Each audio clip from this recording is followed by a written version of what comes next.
Hi everyone, it's your boy Zach. Inspecting the lawn. I'm really getting very happy with it. It's amazing when you use seeds that aren't dead. For like a year, I used seeds that were dying because they were being left out and subjected to the extremes of heat and cold and humidity, and they just got worse and worse. And I thought it was me, but it was actually the seeds, or it was me leaving the seeds out. So now I keep the seeds inside, plant them, water them, and everything's great.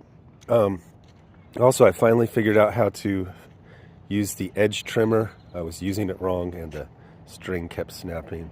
You're also probably going to hear a orange cat about a block away who is keeping his distance, but like basically doing direct marketing, trying to get me to feed him, but I'm not falling for that shit anymore. You have an owner. You have an owner. You are a perfectly clean cat with no battle scars. You have an owner.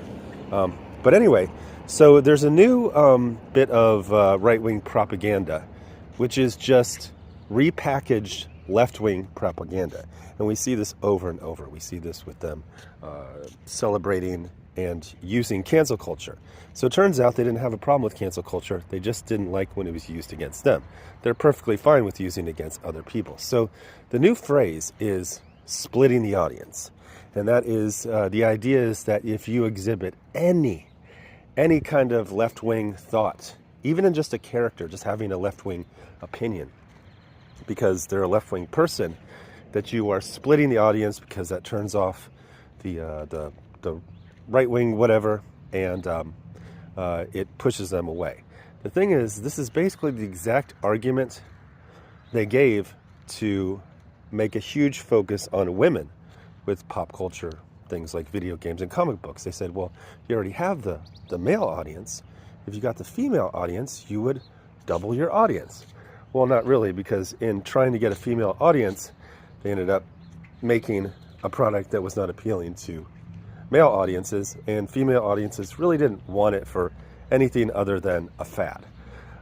So this idea that splitting the audience is, oh my gosh, if you have a basically perfect episode of Peacemaker, episode 7, but you have Adebayo and Judo Master express an opinion that is not, a white, Midwestern opinion on life, and you clip that for 17 seconds, well, you just cut your audience in half. The thing is, it doesn't work like that, because the audience of Nerdrotic is a bunch of people who hate art. So appealing to them doesn't get you anything. We see this when Nerdrotic and Critical Drinker, when they do crowdfunding campaigns. These guys have like 1 to 2 million. Actually, I think Nerdrotic is getting closer to 2 million. Critical Drinker is well above 2 million. 2 million subscribers. And these aren't dead subs. If they talk about Rachel Zegler, they can get 2 million views in the middle of a Tuesday afternoon. When they create something, when they write a book, when they make a spy movie, they get 0.1% of their audience. So what you're really, when you do something that doesn't appeal to the, what do they call themselves, Friday Night Tights crew, you're not splitting your audience in half. You're basically pissing off about 2,000 people. Well, you're pissing off 2 million people, but it's 2 million people that don't buy anything, that hate art, that hate artists, that hate creativity itself. They despise it.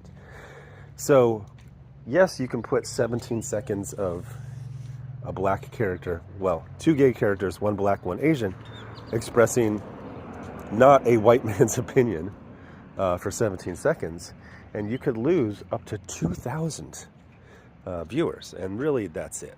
It's an audience of people who hate art, so they shouldn't be factored into any discussions of art ever, because they really don't matter. Mags Visaggio sells more books than Gary. Sells more books than Critical Drinker. Anyway, thanks for watching. Bye.